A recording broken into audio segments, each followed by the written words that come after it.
And there's 7 services, and that's the reason why I made sure that we brought this information here. These 7 services include the police, fire department, roads and trans, park and rec, your libraries, your public transportation. This is what you pay for.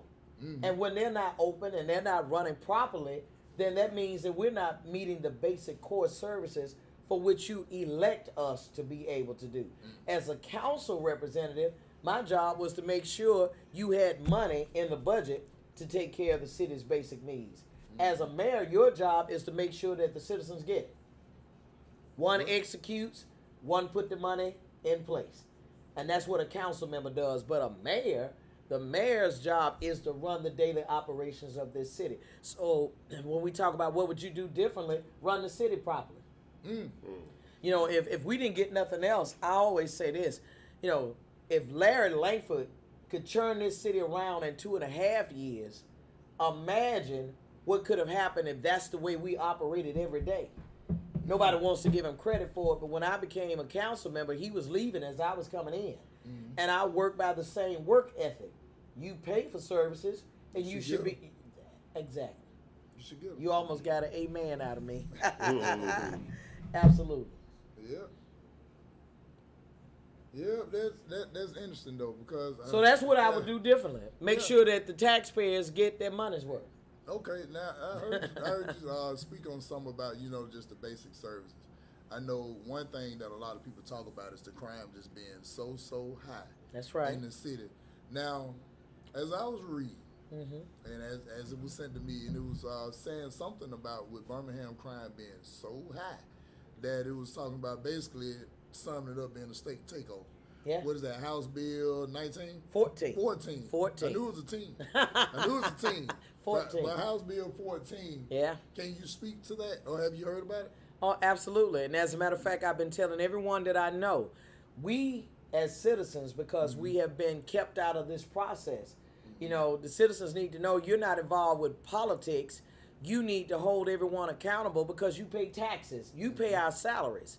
So, you know, people get you off talking about the name of it is politics. No, it's not. It's called you pay the government, and the government should answer to you. Yeah. And so because of that, this House bill, basically just like the Waterworks Board, it doesn't say Birmingham Waterworks Board, Birmingham Police Department. What it does is fit you within a criteria. And Birmingham right now, we are operating at less than 50% police, sworn police personnel, right? And because of that, the state has crafted a bill, House Bill 14, I want you to look it up, and that bill primarily says for cities, not just Birmingham, for cities that fit within this 30% or greater category of 10 years, as a matter of fact, it's going back 10 years of not having enough police, right? And because our crime stats have consistently, and that's why I put this on the front of this document, every year for the past 7.5 years, we have been more than 100 homicides per year. We are now over 930 plus dead folks in Birmingham, and most have not even, as they call cleared or clearance rate, haven't even found the people who are responsible for this, right? So that being said, this House bill is saying Birmingham qualifies for being taken over your police department. So it's not just the state taking over the Waterworks Board in terms of our vote. We're not talking about the police department. So if you don't like what happened in the city of Homewood, better watch out. You got a gubernatorial candidate, Tommy Tuberville, that's referring to the inner city rats as taking over the government, or basically not taking over the government, but government subsidized programs you're referred to as an inner city rat. That came out over the weekend. So if the state, meaning that is your governor, and more than likely will be, is appointing your police chief, your interim police chief, what does that look like in the city limits of Birmingham, a civil rights town? All right. Well, let me say this. And we'll just say we're going to play both sides of the coin. Absolutely. All right. Now, for the people who stay in the inner city limits and they talk about the crime and they need help and they need more police and they need more assistance from the government, some would think that would be a good thing. What would be the real big difference in the city of Birmingham running it with what we currently see, or if the state took it over, what do you think would be the bigger difference? Do you think it'll make it better or make it worse? Well, I believe it'll make it worse. It's no different than a waterworks board. If you notice, the first action that was taken, probably like the first or second action that was taken, they changed the name of the waterworks board. It's not Birmingham Waterworks Board anymore. It's Central Alabama Waterworks Board. You understand? So that indicates it's not just about the people in Birmingham who paid for this system. You out. You only have 2 votes out of 7. But that's the way it's going to be with your police department. If the state is talking about taking over your police department and the police chief will report instead of to the mayor, that person will report to the state of Alabama. To the attorney general. Okay, think about it. When have you seen pardon and parole as of late be friendly to people who look like you and I? So when we're talking about things like that, That's took over by the state too. That's by the government. Absolutely. And in fact, the people who are appointed to that board are state lawmakers, your House of Representatives, your state representatives, in other words, your senators. These folks are appointed, right? So you got to remember, you're talking about Montgomery running Birmingham or controlling Birmingham Police Department from Montgomery. It don't even sound right. And it's not right. That's something else there. Absolutely. That's an interesting bill because a lot of people have no idea what it is. Oh, well, guess what? I can tell you one thing, especially being that we're a civil rights town. Just remember, under Bull Connor, you got to remember that Birmingham, it was called the Public Safety Commission. That's why it's so important to read your history. Because once you know the history of a thing, then you know why it is and what it looks like when it comes in a different form. Yeah. Yeah, absolutely. So is that waterworks board thing not being changed for so it can be representatives of all the areas that the waterworks board is servicing, not just Birmingham, or is it that just some of it and not all of it? Well, if I'm hearing your question right, you're saying that, in other words, the representation of that board, does it look like everybody that is supposed to? Correct. But throughout the state. Well, because it's not just servicing Birmingham, right? Well, it's throughout Jefferson County. Okay. But here's the thing. Birmingham residents, they are the responsible party that actually allowed for it to become Birmingham Waterworks. I heard you state that we actually footed the bill. We totally footed the bill. Yeah, and I understand that. And now you footed the bill, but you don't run it. Okay. You don't change policies. People have asked me, they said, well, Scales, what does that mean? See, a lot of times people don't know the quiet work that you do.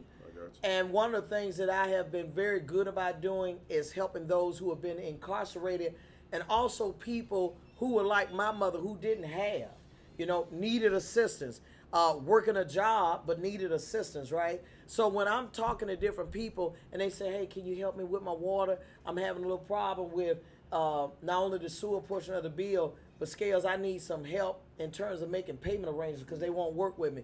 Then I'll make a call to management and see how they can be able to help citizens and just people at large, even with their businesses, to be able to help put in payment arrangements, trying to help make sure that people know they got a voice, and you got somebody using their position to help them with nothing on the back end. You understand? So, but that won't be. Because when you start talking to a regional board that takes the sensitivity to people out of it, it's, strictly business. So that's unfortunate because when people say, well, we didn't like the way the Waterworks Board was run, but it didn't require the state to take over. All you had to do was the city of Birmingham has 4 appointments. The mayor has 2 appointments. That's 6 appointments. Then you have those board members, you call them up and say, listen, we don't like the way the system is being run. And these folk work at the pleasure of the board. We appoint you to the board, so we need you to make that user-friendly for the people in this city. Okay. It didn't require a state takeover. All it took is courage from the leadership of this city to say what it is you want and demand that you get it. So my question would be in regards to that. I know, because we hear a lot of things in the barbershop, and it'd be very interesting perspectives on it. Like I'm sure. they were saying that the board got took over, but could it have been that they was interested in getting it took over and then like the way it was being ran? Because, and the reason why I'm saying that, because I heard one guy say, you know, it always been ran by Caucasians, right? So within the last, 25, 30 years, it was ran by melanated people. So you think that some of them felt like, well, y'all done such a shitty job over the last so many years, we just gonna let them take it over and see what we get better, or they just was incompetent and didn't know how to not get it took over, or it was another reason why they let it go. Well, again, the state took it over because you had weak leadership. If you had leadership like previous mayors that said, we are going to use the law department to fight the state of Alabama, meaning this legislature. And let me be clear. A lot of times people give the governor, as in Kay Ivey, more credit than what they should. Just like I said about the mayor, that you run the daily operations of the government, all the department heads, they report to you. That's the same way the governor's job is. That's the executive branch of government. You got to start looking at these state representatives and these state senators in terms of what's your job. That's how the bills are formulated. And they say, well, we're outnumbered. Yeah, but they can't be outfoxed. You got to outwork them. And let your people know. Do you know how in the world we can even have a conversation about the waterworks, which came up actually in 2024? Nobody told us about it. We could have gone to Montgomery, took buses to Montgomery. The people of Birmingham could have spoken up in defense of ourselves and supported our state representatives and supported our state senators and saying, listen, let's put a face to a name. We're not just Birmingham, we're real people down here with real problems, real situations. And because we did not be informed and even educated. Matter of fact, it's been amazing to me that when I go to meetings, and I've been telling people about this House Bill 14, it's been amazing to me how you can have state representatives sitting right there in the meeting, and they're like, I ain't know nothing about that. You know, and the people saying, what? See, when you are left out of a process that you pay for, that's not good. We sitting here right now in the barbershop. And no, they don't have to know how, you know, certain things are done in order to get your hair cut, right? But if I pay for a service, I know I can put that mirror up and say, Benny, you know, my brother right here, hey, my hair don't look right, man. It's off a little bit. Edge me up right there. You know what I mean? So you saying we don't even supposed to have that? We don't supposed to have no kind of voice? We just elect you and let you go on about your business. And then we wonder why, because we left out of the process, we end up with the negative results that we get. Okay. Yeah. All right. Hold on.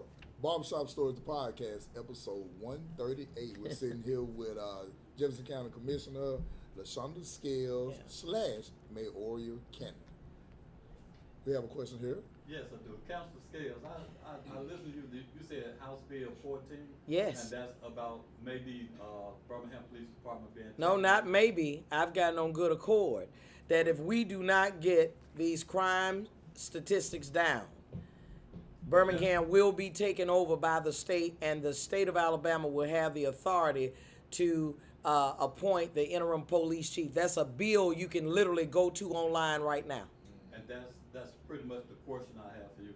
Is there anything we as residents of the city of Birmingham can do, or do we have to just ride this thing out and hope for the best? Is there anything? No, that's the problem now. We've been riding everything out and hoping for the best. That's why the best has not come.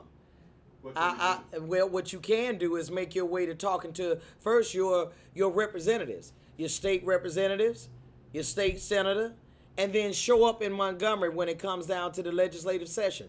Don't ask to be a part of the process. Make your way and become a part of the process.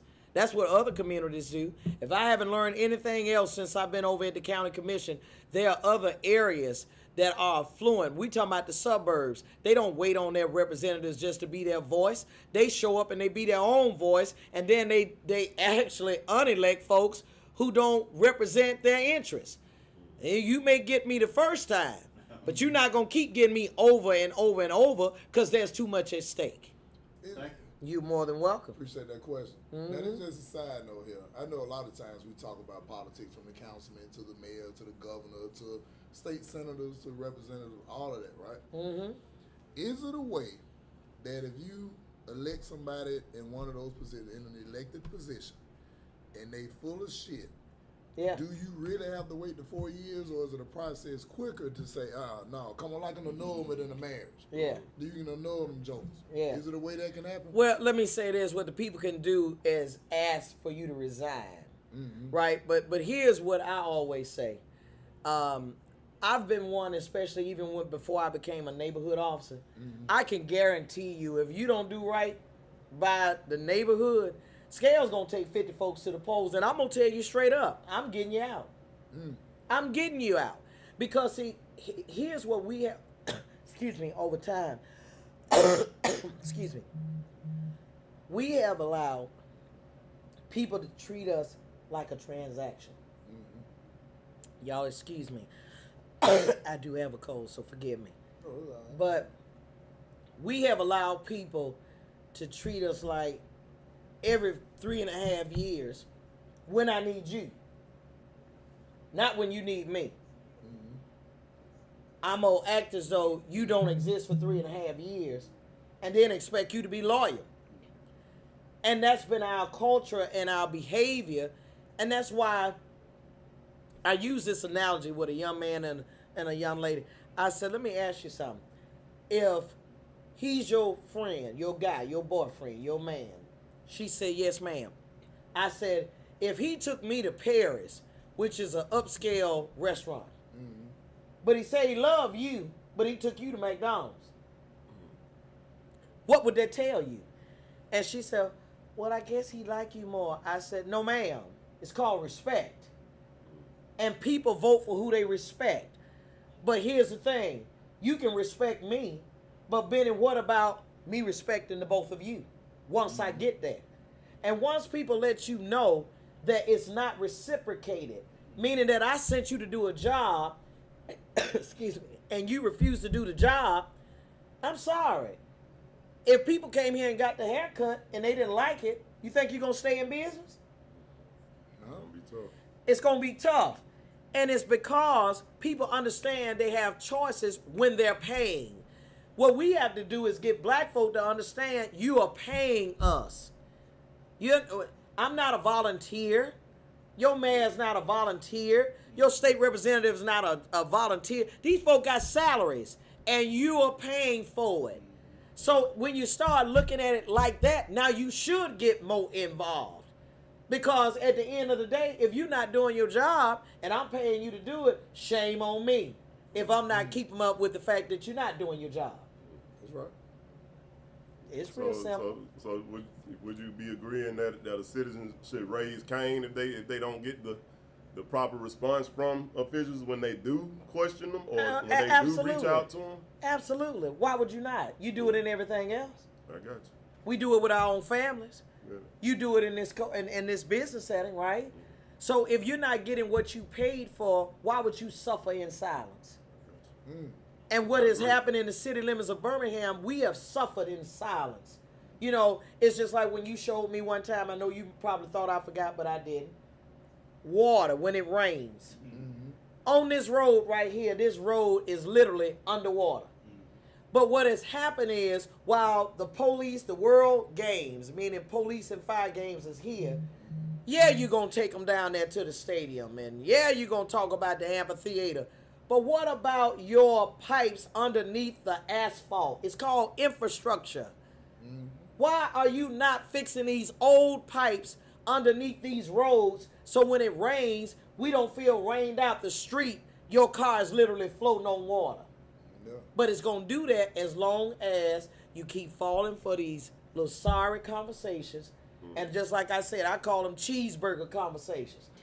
Your man taking me to Paris, but he took you over to, and you to ride and die. Say, won't even get your combo. Yeah, well, okay, won't even get, okay, now won't even get you a combo meal.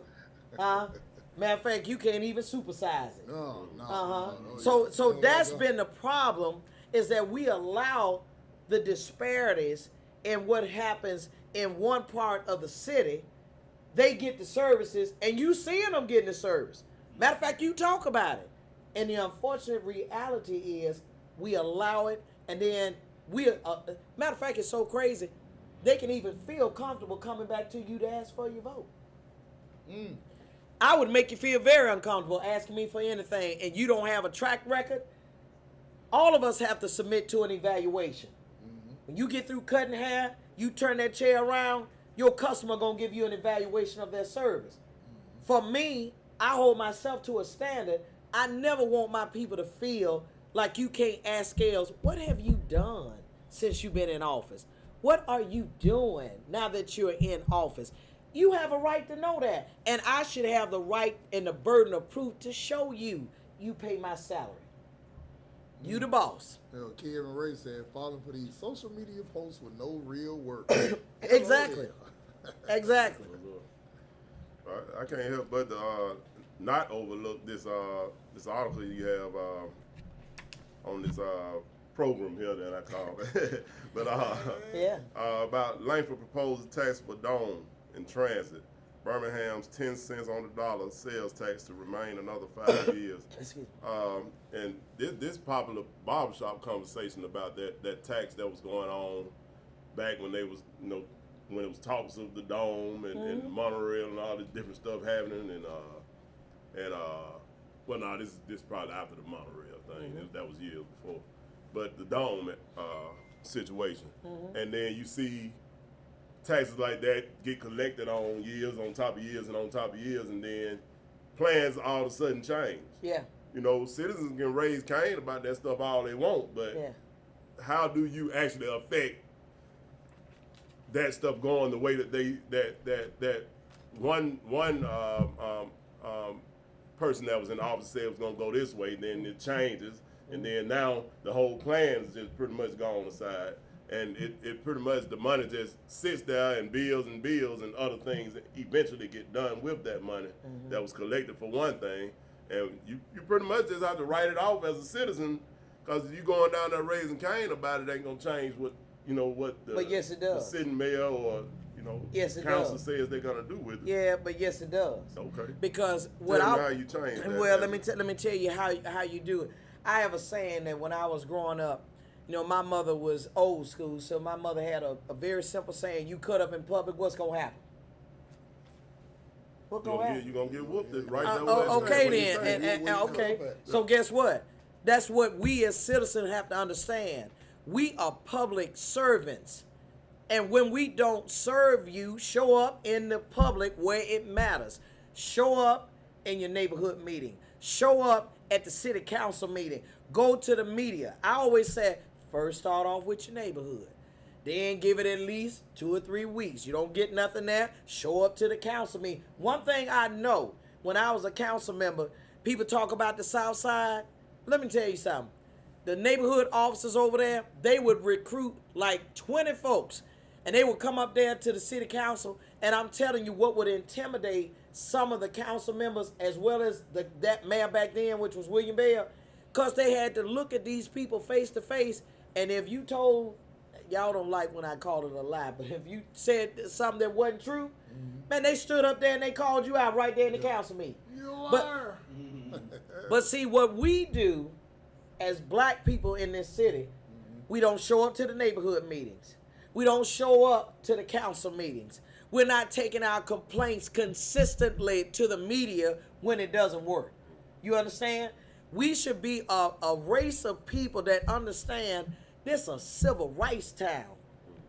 Majority of the citizenry here in Birmingham are black people.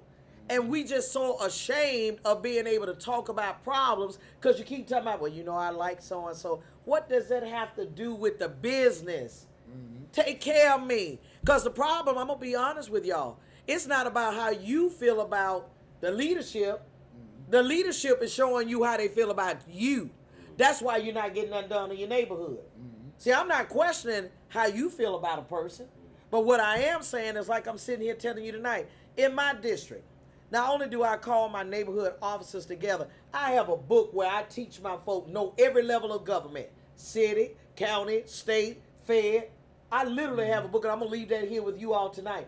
Because how can you hold me accountable for a job you don't even know what I do? You may think a city councilor is responsible for your trash getting picked up. That's not the case.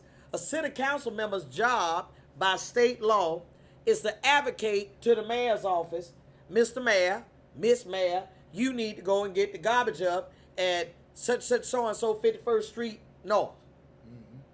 I told you all department heads work for the mayor, right? So when people would say, well, wonder why she always had this long list when she was a council member, I understood the mayor's job. And I knew by state law I could be removed from office if I gave a directive to the mayor's staff. Okay? So because I knew that, every Tuesday I had a list for the mayor. My staff didn't have to get out in these streets. Scales got in these streets herself. And I drove my own roads. If you came and you paved roads in my district, I do that now as a commissioner. If you pave a road in my district, I'm showing up. Okay. And you know why? Because if you don't pave it right, even with the county manager, I can't control based on after Larry left. It's called the County Manager Act, right? So there, I'm still in the same position as a council member. I, as a commissioner, I can tell the county manager, hey, I can direct him, get your staff, they need to show up and do ABC in the county areas, meaning unincorporated Jefferson County. But guess what? At the end of the day, they don't have to tell me much about my district. I tell them. I literally email folks before day in the morning. They don't have to respond to me before day in the morning. That just lets you know, if you email me, and I shock a lot of people, they'll email me at 3 o'clock, whatever in the morning, and they're like, and this lady actually responded to me that morning. You know why? Because you my boss. My boss emailed me. And I tell folks, even when you can't do it, no is an answer. Just be straight with folks. Be straight with them. There you go. And do your job. Okay, all right, couple questions for you. Sure. All right, now, I heard you mention about the council and advocate. Uh-huh. But in Birmingham, a few years back, they had something about the Mayor Council Act. That's right.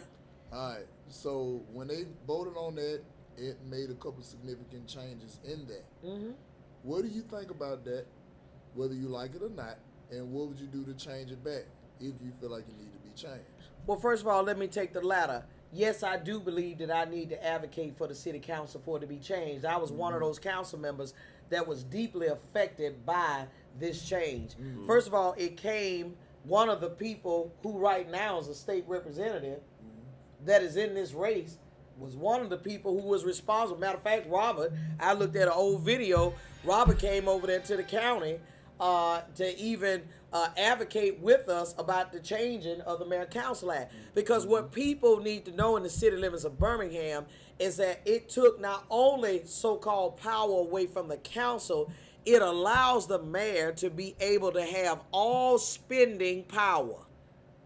The mayor always have been one that all the department heads obviously reports to the mayor. But when you take it to where certain items don't even have to show up on the city council agenda, if you think that you can spend the money by yourself, absolute power absolutely corrupts. And that's why even this mayor was very dishonest and campaigned, as a matter of fact, on changing the Mayor Council Act. And I knew within a few months of him being there, even though I helped him, I realized, no, he's not going to change that. He said that to get elected.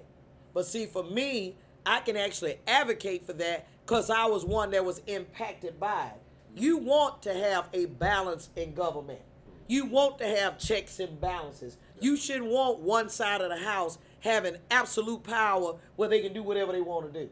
And the council really just sitting there. Now, this council is unique. I have to say that because when I was on the council, we used to stand the mayor's budget up and just say, hey, you don't put our folks' needs in there in our districts, we just won't pass the budget. Matter of fact, it was William Bell that lobbied these folk, one that's running right now, that's a state rep. Y'all know who I'm talking about. And there was another state representative. And I never forget, and Robert, you probably remember this, they said, you may not like it, but it's going to pass, and you're going to have to live with it. Yeah, I'll never forget that. Okay? And I know exactly who it was. I'm just not saying the name. And they met over at the Jefferson County Commission chambers. That's where it was held. And I spoke out against it. Because, see, what I knew is that if you and I work together and you make your job obsolete, but you're giving me more power, well, why is there a need for you other than to pass a budget? That's what the citizens need to know. And so when you talk about a balance of power, but yet you're talking about Trump as your president, well, I'm sorry. He's using the executive branch of government. The unfortunate reality, you have to know your job as a council member and as a congressman or congresswoman, right? You have to know your job to say this is our part of the Constitution that allows us to have this kind of power to put you in check. So you can't just run renegade. You understand? And remember, I answered the question, your last question first, which is I absolutely would strongly advocate for it. Because here's the point. I don't need to have all the power. I just need to have the power that was intended for the mayor to have, which is to enforce the city's laws. And in addition to that, to run the daily operations of this city. Okay, to make sure you get these 7 services that you should be getting under the law. And in addition to that, I know with a budget, my job is to propose the needs of these people that live here in the city, such as myself and you all, and to make sure that I am communicating with the council in terms of the conditions of this city, meaning financial conditions of this city. And lastly, these appointments. This is what the mayor does. Talking about you don't know what's going on in public housing. That's not the truth. Birmingham Housing Authority appointment is only by the mayor. Birmingham Airport Authority, if we're not careful, will be taken over by the state. The appointment is only by the mayor and confirmed by the council. There are certain appointments that only the mayor can make. Yeah, and we need to be clear on that. That's interesting. Now, Barbershop Stories Podcast, episode 138, and shown up right now, it is great. We are sitting here with Lashunda Scales, mayoral candidate / Jefferson County Commissioner. Now back to you, Lashunda. And we have a question. What's your question? I'll tell you this, and then I'll ask the question afterwards. I had someone pull up on my property in a van. I mean, own the property in the grass. So I called 911 and said we couldn't, they wouldn't move. Waited 30 minutes later, no police showed up. So I called her back again. And they asked me the address again. So in my mind, in order to get them out there, I told them, I said, well, don't even worry about it. I'm gonna handle this myself. And I hung up on that. Hadn't heard anything to this day. Now the question is, who's responsible for policing the area or dispatching officers in that area? The police chief. So your police chief works at the pleasure of the mayor, right? And so because what they're going to say is that you had what they call a non-emergency, right? But nevertheless, there's a number to call even for that, which is 205-328-9311, right? Okay, so that should have been told to you, number one. And that's why I was talking about, because see, I've been a victim of a much more sinister crime. I had someone to try to break in my home in 2022 with me in the house, with the cars outside, with my daughters at home with me, okay? Dialed 911. They told me someone was coming. I wouldn't be in this barbershop today if I sat there and waited. Nobody came. They didn't send a detective. I had 2 other incidents that happened in the same year. No call back. Matter of fact, I spoke to the precinct captain to say, hey, here's the problem. Nobody showed up. And they know I know the process, right? And so the problem is this. When people don't do their job on every level, the citizens lose. So in your case, for example, you didn't know who to report to, but you paying the police salary, right? So here's the thing. If you live on whatever side of town, you don't have to be specific, but let's just say if you on the north side or east side of Birmingham, every part of the city has a precinct. East, south, north, west. You need to familiarize yourself with who's the captain of that precinct. Then when you call, you need to have direct line to your precinct. And then if the captain is not there to report what dispatch did not do, right? Then what we need to do is to make sure that the first step is there a lieutenant or is there a sergeant on duty? I had X incident to happen. we have an ordinance. That's what it's called, the local laws. We have an ordinance. It's called the front lawn, parking on the front lawn. I know because I'm the one that got it done. Me and another council member. That was one of the ordinances that we got done when I first got there, right? So who's the enforcer? The mayor. And when the process doesn't work and is broken, who's responsible for fixing the process? The mayor execute, the council puts in the ordinance or the local law. Am I making sense? Now, here's the part that I didn't say or didn't want to say. The next day, I don't know if it was related or not. Somebody dropped somebody's body off on the corner. Wow. That's when they showed up. Yeah. And then they were asking questions. Yeah. Now, if it was related, Yeah. if they had come out that night, it could have been prevented. Yeah. But I don't know if it was related or not. Well, let me say this. You know why they felt comfortable dropping off a body in the same place that the police didn't respond? I knew what you were going to say. Because they already know the area is not patrolled.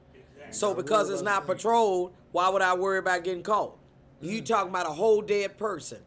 And let me say this too. That's one of the reasons why I tell people we don't realize as citizens of Birmingham how much trauma that we have had to endure. Look at what you just said. Someone dropped a person, a dead body off in a community where you live. Someone tried to break in my home, and even right now, I'm well aware at night that can happen again. And I don't even have the confidence in knowing, is the police going to show up? Matter of fact, someone showed up at my home probably a couple of weeks ago. My daughter just happened to be over, and she said, I called the police. And I said, have they gotten there yet? Do you know they never showed? So what confidence does that make me have as a taxpayer, not just a voter, a taxpayer? Do you settle for that? Absolutely not. That's why I report folks. I don't have no problem with reporting what I know the service that I'm not receiving. It's not personal, it's business. You get paid whether you show up or not. But with Scales, I believe you deserve a service in exchange for me paying that salary. So if it doesn't work for me, I would take it as a problem that it should, it shouldn't be allowed, but I care about when it doesn't work for you either. Gotta work. What works for the goose works for the gander. Because in certain parts of the city, that's not their issue. And it shouldn't be an issue for you either. So a couple things.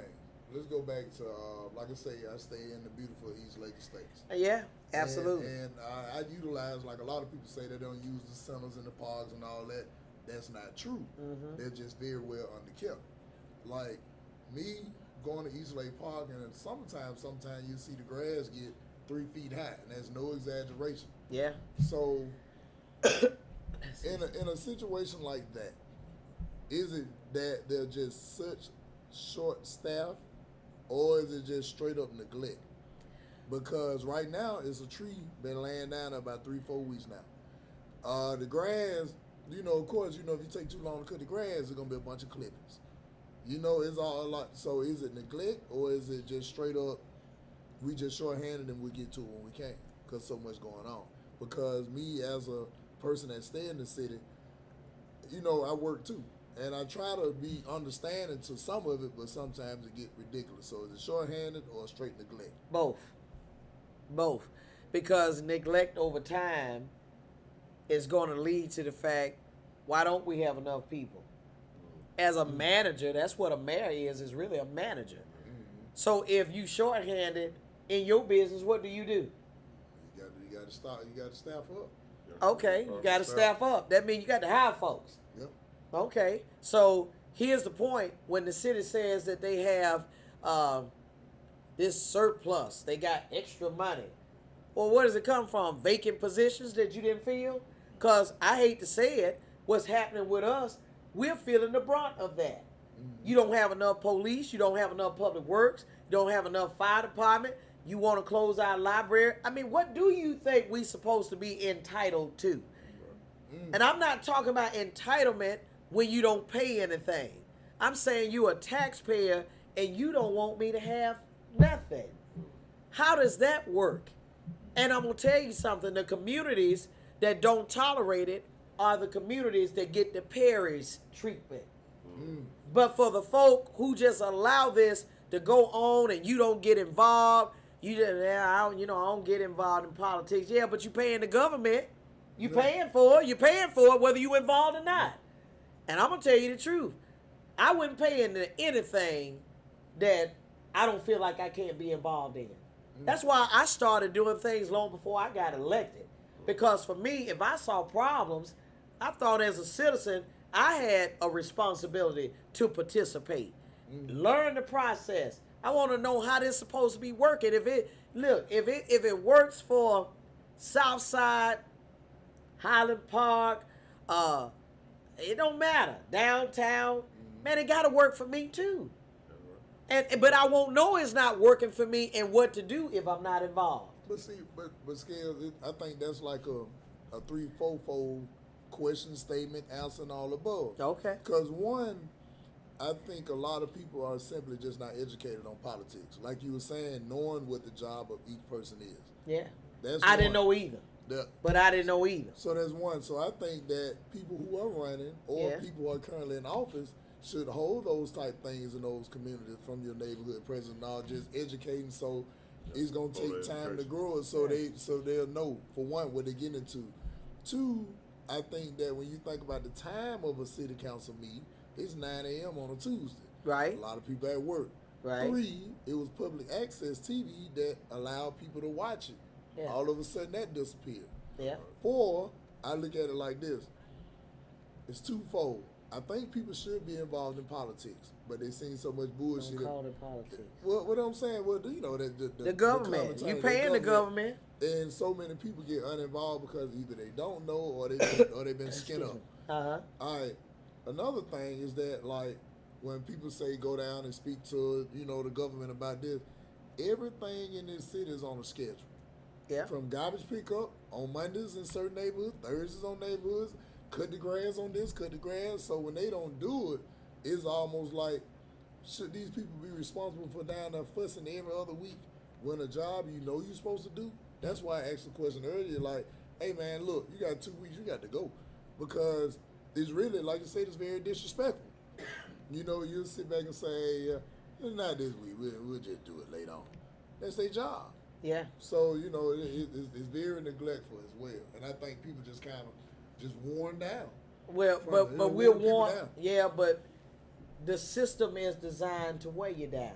Mm-hmm. That's why I keep telling folks, for me, I am running against a system. I'm not running against a person.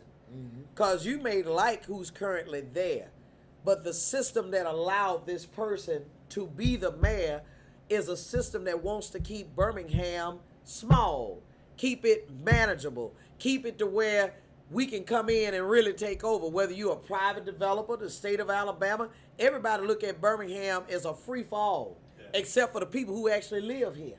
You understand? We don't have access.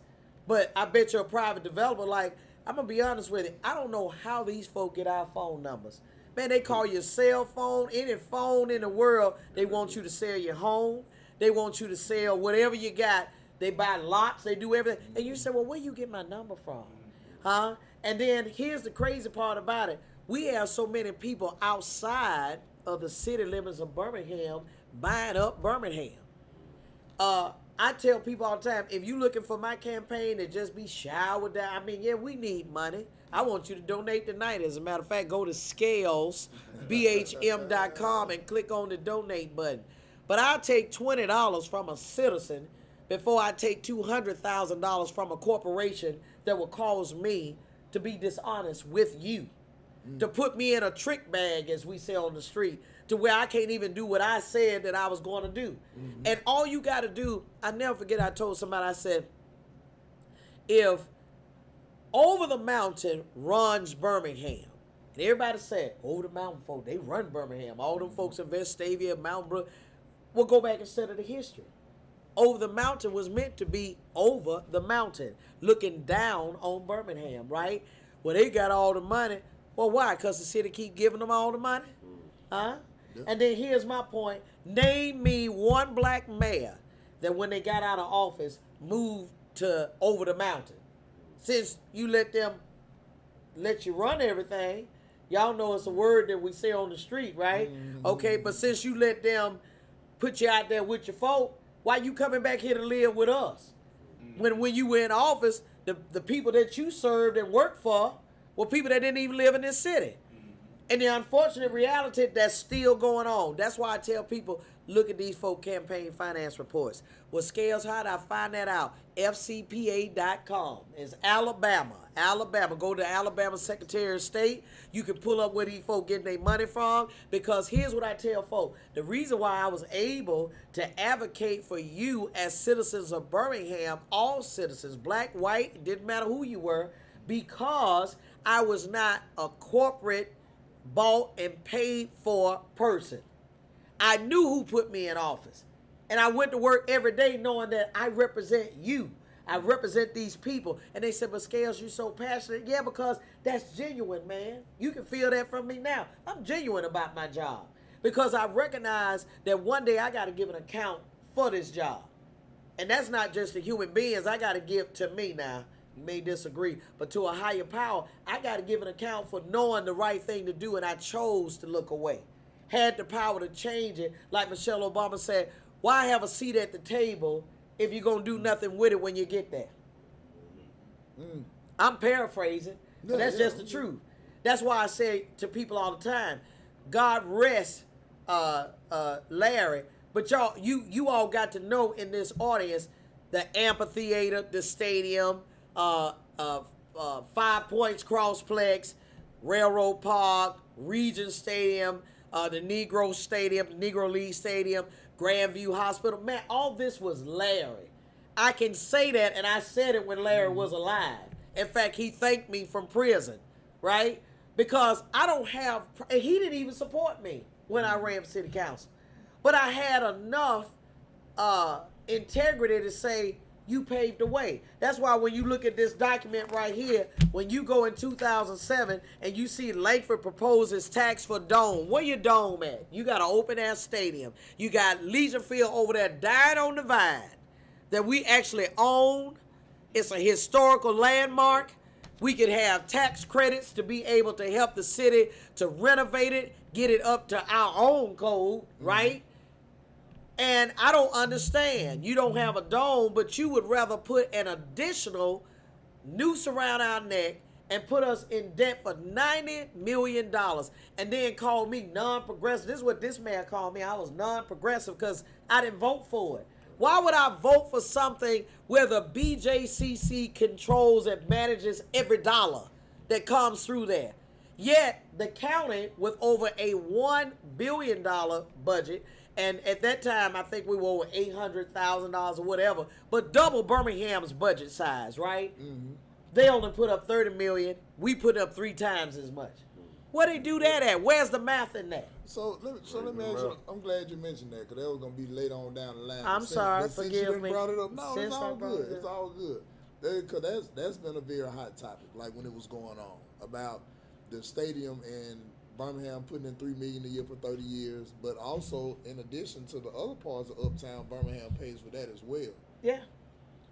How is that really like that deal? Like I don't get how the benefit is to the city, because I know you saying I'm gonna give you $3 million up front in anticipation to making over $3 million on that, which to me if they wanted to build it, they would have had to invest in it anyway, whether they would have paid it or not.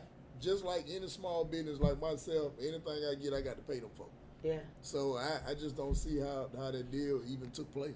Well, the deal took place under this current mayor, even though it was talks of it prior to him getting there. He inherited so-called the idea of putting this stadium there, particularly for UAB.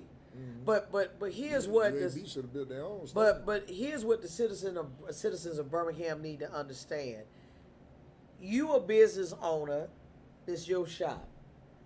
What would you look like going to take care of the barbershop down the street while yours is raggedy, torn down, your roof caving in, it's raining in here, you doing no improvements here, but you taking care of the barbershop up the road? And wonder why people would rather go to the barbershop up the road than come to your shop. But your money is going up there for those same customers that won't even come here. That's what happened with the city of Birmingham. When this city was put on the hook for $90 million, how do you explain to us you're going to have a neighborhood revitalization fund? I'm sure, Robert, you remember that. Said that when the Birmingham put up this $3 million per year, and what citizens need to know is for at least 3 years solid, you all put up $9 million for a stadium that wasn't even completed. You hadn't made $1 off of it, but you making money off the Magic City Classic and anything else that's held at Legion Field, but you would allow the bathrooms in Legion Field to not be renovated. You would allow the parking facilities at Legion Field to go neglected. I'm going to use your word. Abandoned, neglected. Where they do that at? That's equivalent to fixing up the barbershop up the street, but wonder why the customers won't come to your place. It's not hard. I never understood the math that. is simple. See, for years, I've never been interested in the classic because I've been a barber for 31 years. So we always here on those Saturdays. Yeah. So I ended up going. It's a great event now. I ended up going later on in life, and I ain't gonna lie. As much as they hyped it up, when I went out there, Yeah. it was a little rain, Yeah. and I was kind of disappointed in that because it looked like we was in the pasture. Oh, yeah. And I feel Yeah. like for them to be charging what they charging for those spaces, Yeah. that's really insulting. Well, But now go to ahead, me, I'm I sorry. feel like if they would have at least paved it, added some, some water spigots, some electric, you can justify the price. But for them paying the park and mud and stuff sinking and man, that just didn't make sense to put $3 million a year in something that you don't even own. That did not make no sense. Because the revenue, if you would have upgraded Legion Field, I think it would have been way more of a benefit because they already own it. That's just almost common sense. People tell you own a house, don't get out of an apartment, but they'll tell you to lease a stadium. And Roma basically has it that it couldn't be renovated or things couldn't be done because of this and that. And I'm just telling you what's been said and what we hear as everyday citizens. Right. You couldn't do this or it's too old to do that, Yeah. Well, here's what I say. If you're saying that the building structurally was not sound, which it is, and it was good enough for Alabama, 'Cause they still have and it was events good there. enough for Auburn to come. I know because I lived in the community off Arkadelphia. So here's the I'm in point. agreement. Then here's the point. Then tear it down. If you say that it's no good, why leave it there to be a blight in the community when you can use what you have that belong to you, invest in what belongs to you, and you reap 100% of concession. Still You the reap property. 100% of the ticket sales. You reap 100% of the rentals that come through there. Right now, let me tell you something, even about the amphitheater. Have you been over there lately? Have y'all been over there? I To the have. new one? Nah, I Yeah, haven't. I have.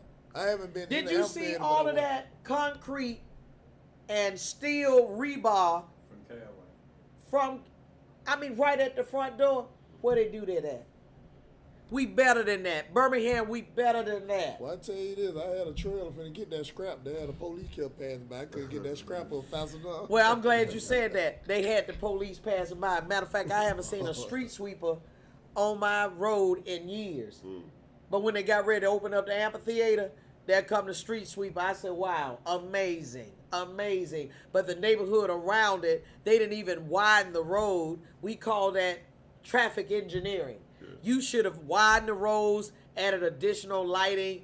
Again, a lot of this stuff is hype because it's an election year, and it's another trick to make you think that Birmingham is progressing when I invite you to go to Smithfield, Hooper City, East Side, Roosevelt City, Winona, Ensley, all parts of Birmingham between East, North, and West, and then tell me after you have observed the kitchen and the bathroom if the living room of the house is really clean. Now that's what my mama used to tell me, not my mother. I call her mama. We in the barber shop. My mother used to say, you would know if a person was clean because all you had to do was go to the bathroom and look in that kitchen. That's going to determine whether or not. So it was amazing 7.5 years ago, this man understood that concept. Because the previous mayor, he knew how to window dress, knew how to make it look good on the surface. But then when you start looking in these neighborhoods and you saw blocks and blocks of nothing but empty houses where people can go in and smoke dope and prostitute and do all kind of stuff, and then you got weeds human high, right? That's how this man got there talking about that. So you can't tell me that you're not aware of it, but you just choose not to do anything about it, and then you want me to think it's my fault. Great setup. Can I It's say my something fault. to that? Yeah. Because it bothers me. I'm listening to you, and it bothers me when we talking about the amphitheater over there and Caraway, big piles of trash right there. Before all of that happened, you remember how Caraway was just open? It was just big blighted area right there. At the same time they shut down Caraway, they shut down Trinity Hospital. But Caraway was open with nothing but blight. When you went over there to Trinity, there was a fence all the way around it with armed guards and made sure that that neighborhood didn't look like what that neighborhood looked like at Caraway. At that same time, they decided to shut down Southtown Projects. Same thing. They made sure that neighborhood wasn't blighted because they put a fence around it and armed guards. Why they didn't do that the same thing for Caraway that they done for Trinity that was in Crestwood, and they didn't do the same thing for they did take care of Southtown, which is in Southside Birmingham. Yeah. You see the problem there? Oh, I know the Why- problem. Why did it happen? Why did the blight happen in Druid Hill, Fountain Heights area, but it didn't happen no place else? We knew what the solution was. We didn't do it. Yeah. Well, because the people of Birmingham, black folks, you got to stop letting the leadership of this city treat you like you're a hamburger meal. Yeah. If we better than that. This And sounds- and as a matter of fact, let me just tell you. Cheese, There you go. Matter of fact, let them give you a cold hamburger on top of that. And you know, we gotta get sick and tired. Listen, no one, white or black, can become the mayor of this city without black folks. That's right. And black folk got to understand the power that we possess. But what you have allowed over time, you have allowed black people who say that they're for black people. They don't have a black agenda. It shows they don't. But they look like us. And that's why in the civil rights movement, the foot soldiers and Shuttlesworth and Dr. King, they fought for us to have what we thought was representation because you look like me. What does that translate to? If you look like me, but you're treating me worse than people who don't look like me, then I need to go get somebody else who look like me and gonna take care of me. Huh? So they got a different treatment in Norwood. That's what you're talking about. That's right. Because the people of Norwood went with the cheeseburger, Happy Meal. They gave you a good conversation. Yes. Huh? But when you go over on the south side, they don't want to care nothing about no conversation. Huh? You're not going to give me no dessert. I'm going to eat the entree first. Then you can tickle me on the backside. But what you're not going to do is come over here and destroy my property value and then come over here and half clean up my community, barely see the police. And I'm going to tell you what I've been doing for a number of years. People who say that they're for this city and they don't live here, because a lot of talk that you all are seeing online are from people who don't even live here. Right. When they go to social media, I want you to start like, click, and share what we're doing right now.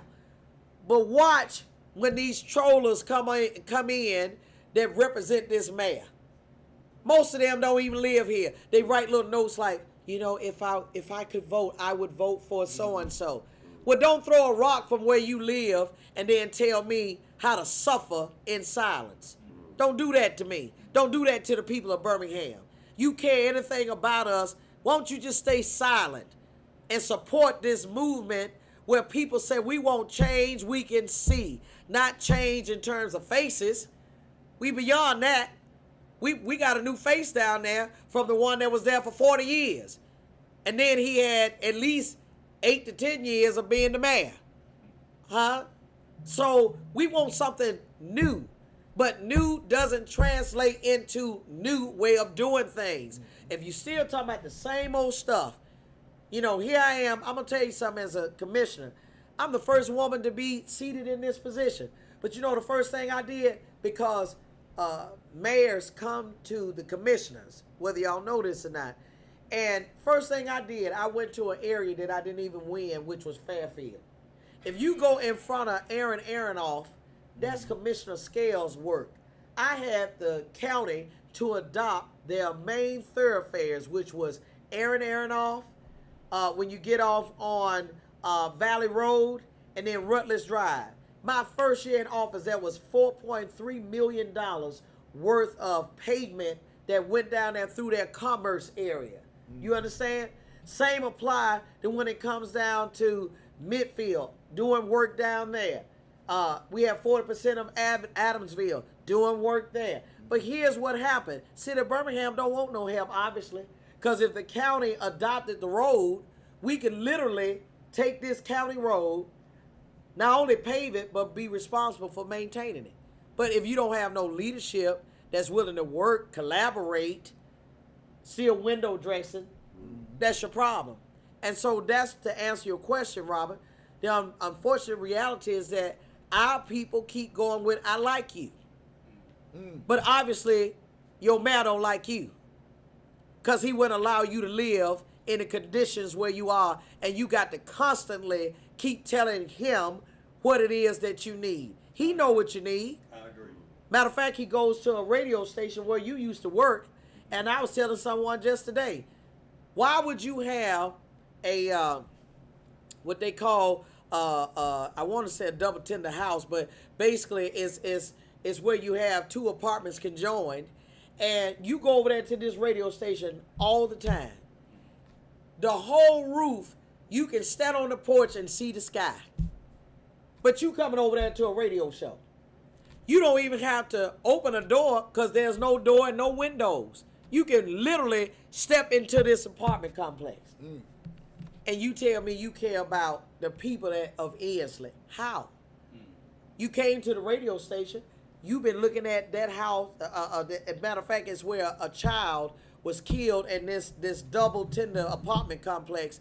And you've been going over there for years. And you see it and don't do nothing about it. Don't tell me about how we feel about you. It's really how you feel about us. But August 26th, which is Tuesday, August 26th, folk, you got the power. You can change it. Do me the same way. In 4 years, if I don't pass the smell test, as they call it, you haven't done no work, unelect me too. Yeah. You got the power to do that. Stop suffering in silence. You don't have to be ashamed to invite people over to your house for the holidays. Here we coming up on the 4th of July. You got trees down. I got trees down in my community that was down for weeks. And then they turned around and cut the tree and it big tree. They got out of the street. Just put it to the side of the road. If the homeowner had the capacity to cut the tree, they would also have the capacity to remove it. But it was in the street. Why didn't the city come back and have forestry? That's public works. We pay for it.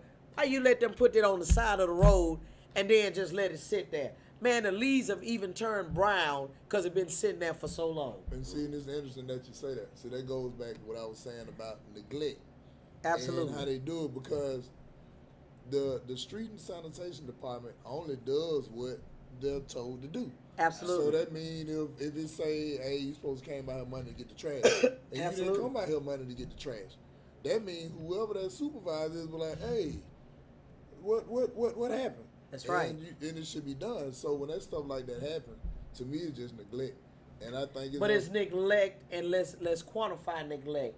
I don't care. If we just say it the way it is, that's what I just don't care.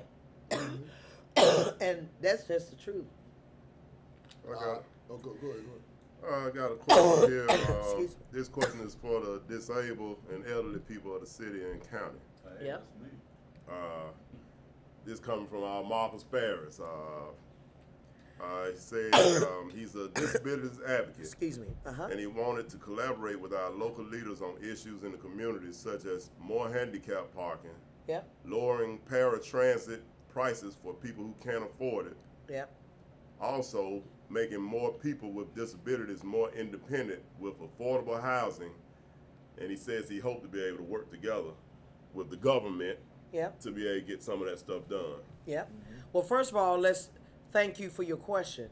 So the city right now, especially we had a council member who was disabled, right? And excuse me. And one of the things that the city calls it ADA compliance. Everything, including a sidewalk in every facility of the city, by ordinance, is supposed to be what we call ADA, meaning disabilities, right?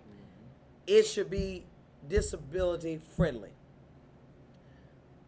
When we don't abide by our own codes, that's a mayor's role. Just like I have here, enforce the city laws. Excuse me, I don't know, Robert, if you remember the council member that represented District 8. Ms. Witherspoon? That's right. That's right, Miriam. Marion Witherspoon. And that was her. That was one of her things because she was an advocate, just like this citizen here. And so that's the city's job, is to make sure, meaning the mayor staff, is supposed to make sure that our sidewalks are friendly, to make sure that all of this comes into play. Now, when it comes down to affordable housing, the city can work along with community development. That's a part of the city's department. And work along with these federal dollars so that we can apply for grants that will allow for us to have affordable housing that includes ADA compliance for those individuals who qualify. That's how it works. You got community development. And that's the problem, too, as well. I want citizens, listen to me clearly and keep playing this over and over. Because, again, not only do I want you to fact check me, I want you to know more about your government that you paying. You pay city taxes. You pay state taxes, county taxes, federal taxes. And once a year, sometimes we thousandaires. And I want us to get beyond just being a thousandaire and spending money for the 4th of July, which we get ready to do that right now. And I want you to know, even on your receipt, everything you paying for, from meat to hair to everything that you pay for, there's some tax that is on there, and you paying into this system. Get involved in it and stop letting it run you and you start running it. So yeah, Alabama is in the top 10 for the least accessible states. And another issue, that last issue from Mark. Sure. Also, will you be willing to work with the airport to accommodate people with traumatic brain injuries in conjunction with people with spinal cord injuries? I'm willing to work with anyone that can provide a healthy, and I use that term healthy, because some, based upon what state that they're in, I'm talking about in terms of the concerns for mentally able persons. If you're able to travel, then we want to make sure that there is some assistance provided in order for that to happen. But I just told you earlier, the mayor has the ability, because even the executive director there works at the pleasure of their board. Well, who appoints to the board? One of the appointments is the mayor. You understand? So that's at the airport. Absolutely. Okay. Absolutely. And we need to make sure that as much as we can, let me say this when it comes down to the airport, since your barbershop is right here by the airport. We really are not an international airport in terms of flights like we should be, okay? And that's another conversation where you can talk about my idea about having us as transportation hubs to be able to get you wherever else you're trying to go. Because that's the reason why so many people from Birmingham will drive to Atlanta, because they said the flights are cheaper in Atlanta than they are here in Birmingham. And we can change that. You can pay for parking, All right. flight, All right. and everything, Yeah. and save about $200. Okay, that's my point. Woo. And if you know that, And if you're one that understand business concept, why would you let those dollars leave Birmingham when we in Birmingham can provide transportation, various transportation modes, as a matter of fact, to where we can offer you a round trip to Atlanta and back at a very reasonable cost. Because if we can't get you to New York on a direct flight, Yeah. we absolutely can help you to get to wherever hub you're trying to get to, and we can use Birmingham as the connector. I think from what I've been seeing in Birmingham, I've been here since 1979. And what I've seen, and when I Excuse started me. understanding how this city government works, city, state, and county government work, Yeah, I think it's intentional in what we're experiencing in this city. that's right. So I agree with you. You need somebody who actually from here, stay here, and actually care about what happens here. That's right. Because when I look around, and it's hard to deny. Yep. I got a cousin, he on the live too, Robert Oak. He moved to Dallas. Yep. And all the time when I go down, I just left waiting down there a few weeks ago. He always say, "Cuz, why don't you move? Why you keep putting up with that shit?" You know what I mean? My summer house live. I mean, I stay there and I kind of care. But You do at the care. but at the same time, I can understand what he's saying too, Yeah. far as on progression. Because when you think about in some of these urban communities and what they're dealing with, Yeah. sometimes they get to a point when people be like, "Oh man, these people keep leaving the city," but just think about what they're facing. Yeah. You had loved ones killed, shot. Yeah. You know what I'm Yes. saying? Yes. Harassed. City service is not done, even Yeah. though you might invest in your yard, but everything around you look bad, which affects property value, which leads me over to the barricades over in East Lake. When they Yeah. was talking about, all the murders over there, but even on record and on paper, most of the murders take place on the west side. Ain't no barricades over there. Yeah. So what was that really about? So that's what leads me back to saying I think what happens in this city is intentional. Yeah. And people may look at it like, "Oh no, it's this and that," but I stay over there. Yeah. Now they ain't put it on my side, but the side you ride up seeing it, it look like we over there in Lebanon. Like literally look like you ride through Lebanon. Absolutely. Let me say this about that. All right. Now, you work here in Woodlawn. Uh-huh. Sam work here in Woodlawn. Y'all take y'all money. Y'all invest back in here, little basketball game, little charity basketball game, different little things that go on in the neighborhood. Y'all put y'all money back into this community, right? Mm-hmm. Okay. The airport is in Woodlawn. How much the airport put back into Woodlawn? You see what's happening here? It's you know what's right. Corporate robbery. They know what's right. Why Woodlawn look the way it is, and you got an international airport in your neighborhood that make millions of dollars profit? But wouldn't there be a question to say, why wouldn't the mayor, who encouraged the airport authority, because it is an authority, to take over Zion City, to take over these neighborhoods in North East East Lake? Yeah. And so why did we have a redevelopment plan before the city of Birmingham even allowed for that to happen? Matter of fact, I'm going to be honest with you, Robert. I, as a small business, just like these gentlemen here, I used to send kids, talking about a scholarship, I sent children to out of this country at Huffman High School because I realized our children didn't know how to write thesis papers, right? In order to be accepted into college. I've sent students to Paris, New York City, Bahamas, and I did it as a business, to be honest with you. On top of the fact, I paid for their families, paid for them to have printers and everything else in their dorms, right? And people said, "Lashunda, why would you do that?" I said, because that's my way of paying it forward in my community as a small business. That's why when I got into office, I didn't understand you have a budget. Why aren't we using the budget, not necessarily for scholarships, because you can't use public dollars for private use, meaning for individuals, right? We don't supposed to. Well, you're not supposed to, for scholarships. Oh, okay. Even though I understand where you're Okay, going. all right. But here's what I'm telling folks. You're right, Robert. We have spineless leadership that would rather go along to get along, don't rock the boat, hey, I got to be the mayor, shut your mouth. You the city council member, you supposed to be the advocate, shut your mouth. And then I'll never forget, people would try to blackball me and some other people and call you an obstructionist because of the fact you did your job. My job was to advocate. If I'm sitting in a room, I know my people have needs. Why would I sit there and be quiet? That's my role. That was my job. As the mayor of this city, why don't you market this city? I have a marketing company. And one of the things that I know is that if you don't partner with, first of all, that's a story within itself.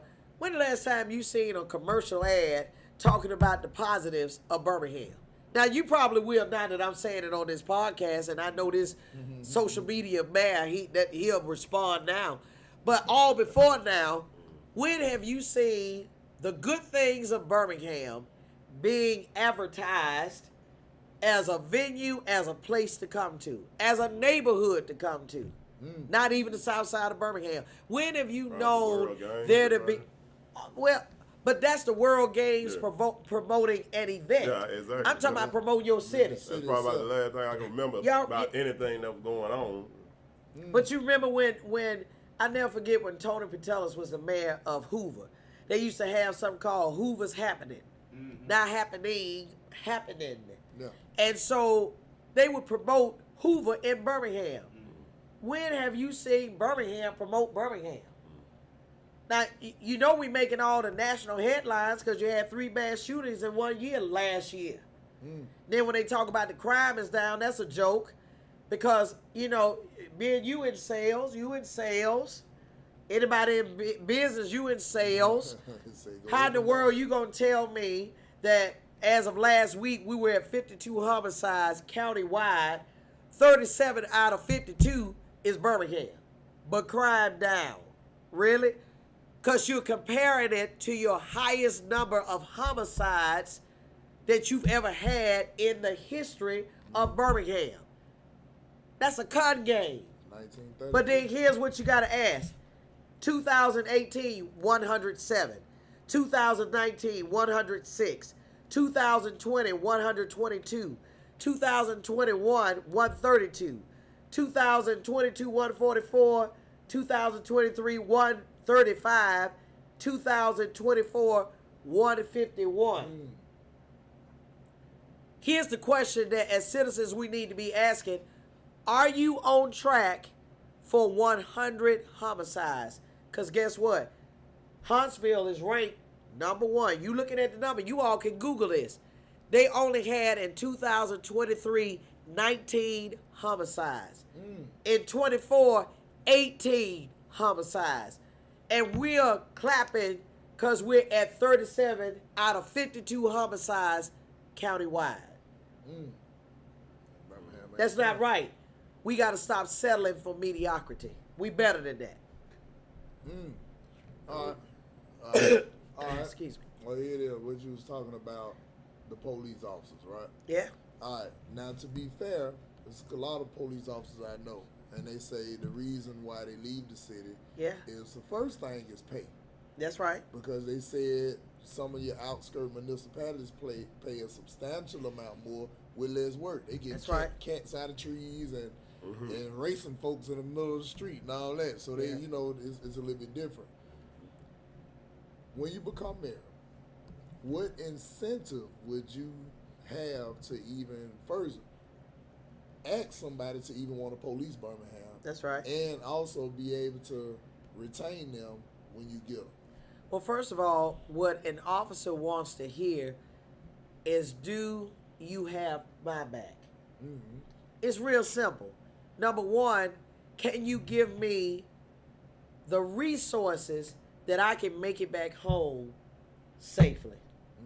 Birmingham right now is outmanned, outgunned, out everything. They don't even have a decent car to catch up with a Charger.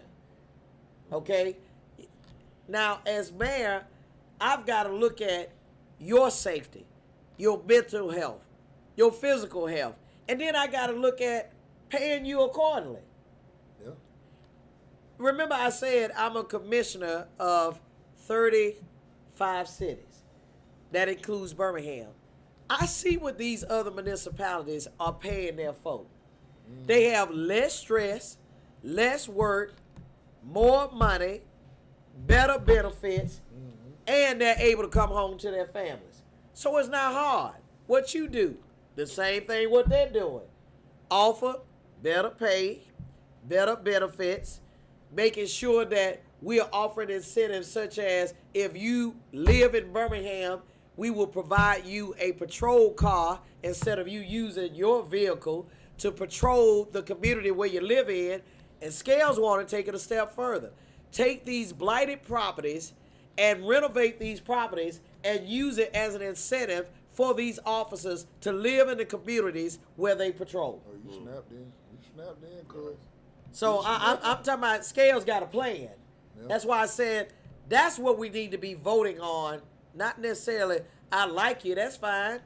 I want you to love me. I'm going to work hard for you to love me beyond liking me. But that's going to not make me work any less for you. It's going to make me work even harder for you. Yeah, so Scales got a plan. I mean that. Yeah, absolutely. Because we want to welcome home these officers that we have put $26,000 to $28,000. That's what it costs for us to actually train these officers. We have the best academy in the state of Alabama, and we're losing them because we only have a 2-year benchmark. And once they pass that 2-year benchmark, they can go work for anybody. We want to increase not only the benchmark, but we want to increase the needs of that officer to be able to take care of themselves, take care of their families, and be safe out here on the streets to help Lashunda Scales to fight crime. Because they're crime fighters. They're not just officers. They're crime fighters. That's right. Just curious, do you have the numbers on that?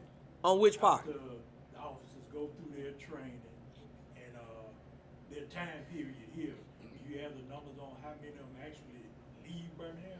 Well, I can tell you this. I don't know the exact number, but I can tell you this document that we are distributing in the streets. The public needs to know right now, the city of Birmingham, that's why we talked about that House bill. Because of the square mileage of Birmingham, we actually should have at least a minimum of 900 to 1,200 officers. That's if we are properly protecting. I'm not talking about arresting folks. That's one component. I'm talking about where the police is patrolling the community, making you feel safe. Know that you're safe. Deterrent. There you go. So the last numbers that I had, Birmingham right now is more than 500 officers short. If you count military and sick leave, 480. 440 is where you are if you exclude military and sick. That's crazy. So that means approximately East Precinct, which is what will respond to this location, 62 officers, and they take care of the airport. That's District 1 through 5 and the airport. Half of the city of Birmingham, 62 officers, approximately. Yeah, now this right here, this South Precinct. Well, South. 50th Street on that, the South Precinct. Well, then let's talk about that. The South has 58 No, yeah, so they're officers. And then West is 58. North is 52. Right? That's shameful.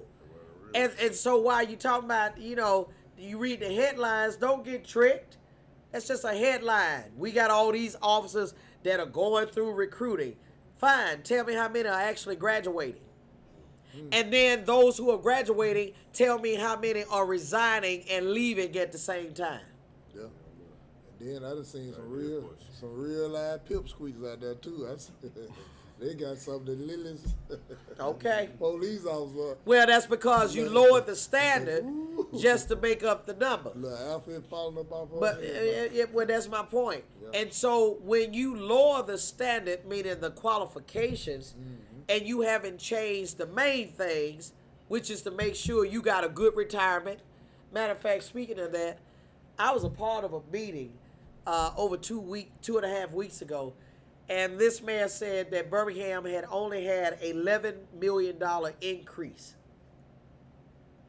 Now they talk about all this surplus, but the retirees were sitting there for police and fire.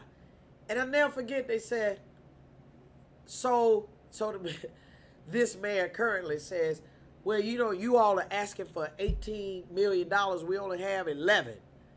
I don't know what part of that you don't understand. Do I need to restate myself? And I thought, wow, you talking about retirees of police and fire, which you all don't know this, but the state is also looking into the pension of police and fire, because what the city has not told you, police and fire, because of the propensity for them to have a short lifespan, they have a pension in addition to the general pension.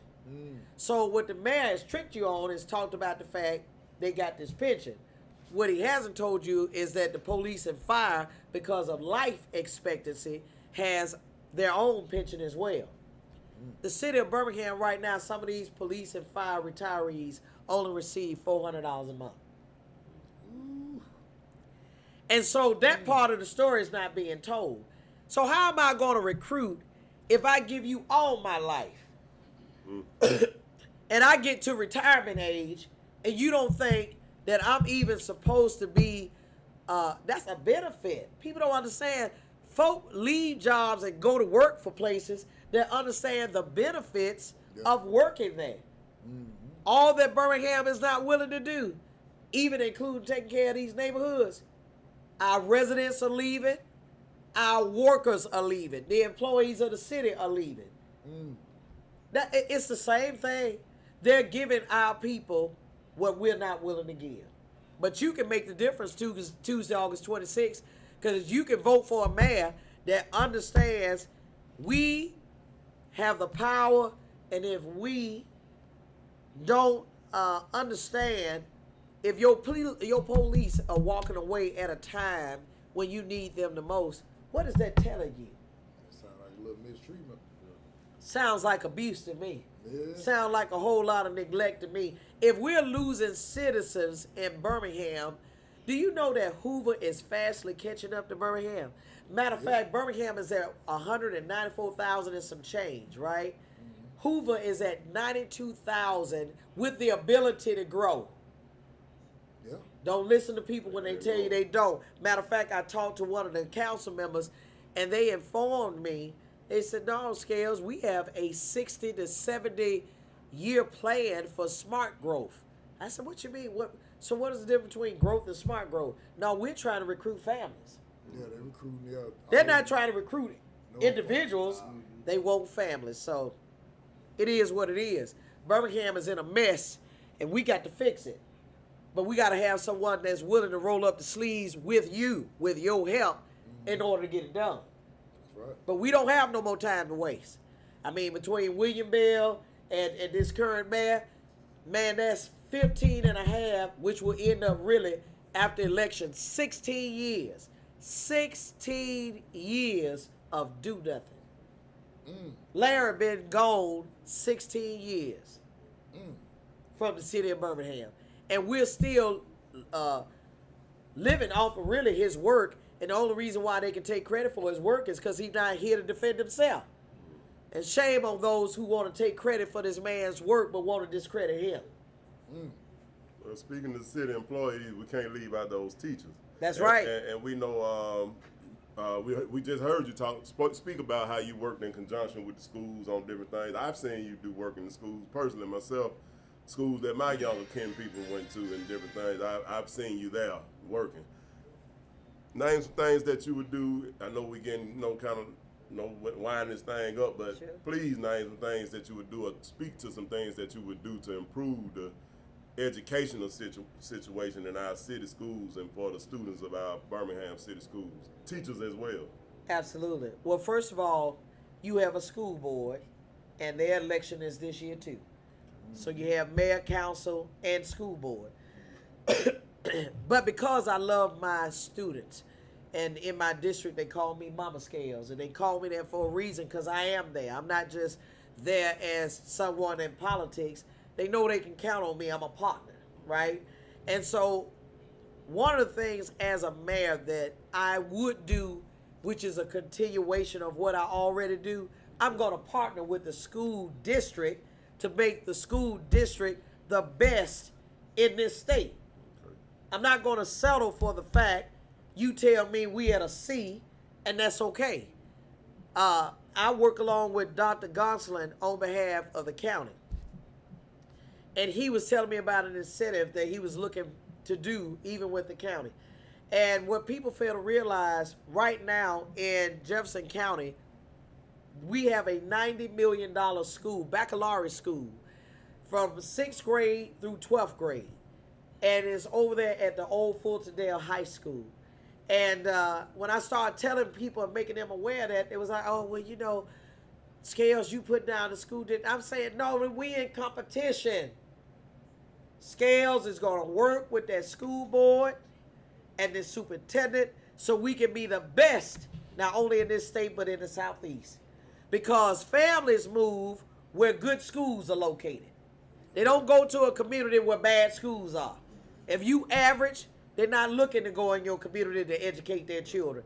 And for the teachers, those who know me know that I've always supported teachers. I believe that, just being honest with you, it was a teacher that changed my life. Matter of fact, my mother worked all the time. It was a teacher that looked out for me. It was the janitors that told me, baby, I'm going to give you this quarter. I didn't have enough money for lunch. My mother and I, you know, we had to make it. But it was those folk, and my paying it forward is because of the fact I realized that's the only thing that a child can have is access to good education. Not any education, good education, and a library, and a recreation center. See, because I had all three of that working simultaneously. We used to do vacation Bible school at the church, and then we used to call it the rec. We didn't call it parking rec, but it was the rec. Short for recreation center. So when you have all these three things that are working together, your schools are strong. Your parks and rec are strong. You're making sure that the community is cleaned up. You can't help but to foster productive members of society. Okay? And when we stop doing that, that's when our crime rate amongst youth went up. Exactly. And what kind of school did you say it was in It's an IB baccalaureate school. Okay, explain. Okay. What So, was it? yeah, well, they're going to remove it from Shades Valley and make it an entire school. Okay. So, in other words, I've heard of the IB international. schools, Yeah, that's what they call it. International I got you. baccalaureate education. So, if you are a child, any child can be admitted in this school as long as they meet the requirement, just like it is in Shades Valley. Okay. Out of zone, whatever. Out of zone, everything. You in zone. As far, listen, I have to Should be that way. give Dr. Gonsolin credit. This man got the award for being the #1 superintendent in this state. and you do that because you're competing. So we got to compete. That's right. And I'm going to, partner with them for us to compete. Okay. We got to be the best. I'm not going to settle for less. Agreed. Okay. Now I got one last question for you. One last question for you. We going to push Because through. I know We we'll good. sit here all night. Now, of course, now this ain't got to be the only time. Now I just want to let you know Absolutely. that now. Absolutely. All right. When you elected mayor, your first 180 days, what's the plan? Well, First 180 you said, days, boom, as soon as you get elected. talking about your first 4 months, Yeah, basically. first 6 months. Or first 6 months, I was about to say. Well, first of all, what we're going to do is address this criminal aspect where people think they can commit crime in Birmingham and terrorize the citizens of Birmingham without comeback. I don't want to say clap back, I said come back. Because we're going to enforce the laws in this city, #1. #2, we got to clean up Birmingham and make Birmingham a beautiful city. Because that's what we once were. And we got to make sure that we are putting ourselves, getting us ready through the law department to fight further state takeover. I'm very concerned about this police department. That House bill is real. It didn't make it through the legislature this session. House bill what now? 14. Okay, so House it is. Bill 14. Look it up. Senate Bill 330 is what took over the votes on the Waterworks Board. House Bill 14 is regarding Birmingham's police department. So when you go there, it's not going to say Birmingham. Birmingham fits the criteria for a state takeover. Okay? And so we got to be putting our people to work. I've always believed in workforce development. We're going to continue to work, especially with our 2-year institutions, your Lawson State, your Jeff State, because we got to make sure that our people are at least being work ready. We have career ready in Birmingham City Schools, but we need to partner Birmingham City Schools with workforce development with our 2-year institutions to get our people trained to work. And then we got to make sure we're taking care of the businesses that are providing, like yourselves. You're providing opportunities for folk to work. And we got to make sure our business retention and recruitment is out of this world. We got to jump on that and make it work. And our folk got to start seeing in short order, if you've been waiting 16 years, you can't wait another year, another 12 months for Scales to get it together. I got to hit the ground running. But that's what makes me qualified, because I have city experience. I was there as a council member. Because your man gonna come back over here with talk about longest serving yeah, I advocated, I legislated, I passed the balanced budget, right? So, but I wasn't the mayor, okay? So at the end of the day, 9 years at City Hall. This mayor only been there 7.5 years. I know what to do day one. That's how you call in your department heads and say, we got to go to work. Public Works, I need a plan to clean up the 4 quarters of this city. Police chief, you work at the pleasure of the mayor. I need a comprehensive plan, short-term, long-term. What do you plan to do to make these citizens safe? All you got to do is manage the process and make sure that you hold those who are helping you with these city services. They got to have a plan, and they got to have a short-term and a long-term. And I, as the mayor, got to come out here and let you know this is how this going to work. Okay. Well, there it is. This has been another great interview of Barbershop Stories, the podcast, episode 138. Yes, sir. Shonda Scales. She Yes, been sir. straight. Let's take back our city. Let's take back our city. So That's right. Before we leave, though, make sure you give them information on how to follow you, Absolutely. how to go to your website, and, you know, how to get in contact with you just in case they want to. Well, first of all, I want to thank the both of you for giving me this opportunity. You didn't have to give it to me. Well, we appreciate you. So I want to thank you for allowing me to talk straight. Oh, yeah. And be able to provide some solutions and not just identifying problems. So if you want to contact me, I do want to hear from you. I want you to go to our website at Scales, SCALESBHM.com. ScalesBHM.com. You can also call us at 205-496-5548.